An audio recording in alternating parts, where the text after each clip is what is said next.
Sizda ortiqcha vazn bor va siz bu vaznni ketkazish uchun turli xil internetdagi dorilardan foydalanib ichib ko'rmoqchisiz yoki ichdingiz va foydasi bo'lmadi. Birinchi o'rinda siz semizligingizni turini bilmaysiz.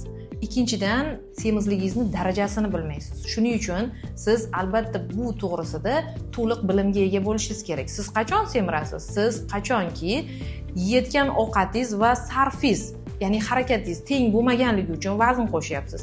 Ikkinchidan, sizda albatta endokrinologik muammo bor. Bu sizni gipofiz bezingiz bilan, ya'ni prolaktinni oshishi, buyrak ustida kortizol miqdorini yoki oshqozon osti bezingizda insulin gormonini oshishi bilan bog'liq bo'lishi mumkin. Agar sizda ham shunaqa muammolar bo'lsa, albatta endokrinolog ko'rigidan o'ting. Hayotimiz davomida eng asosiylardan aytib o'taman. Bu erkaklarda og'ir kasallik, ya'ni impotensiya holatini keltirib chiqishi mumkin.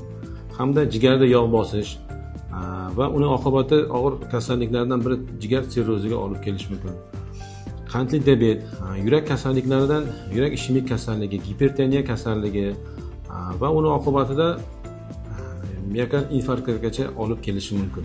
Birgina semizlikning ortidan shuncha kasalliklar. Xo'sh, sizni qiziqtirgan qandaydir kasalliklar to'g'risida shifokorlarimizga biz savollar bilan yuzlanamiz.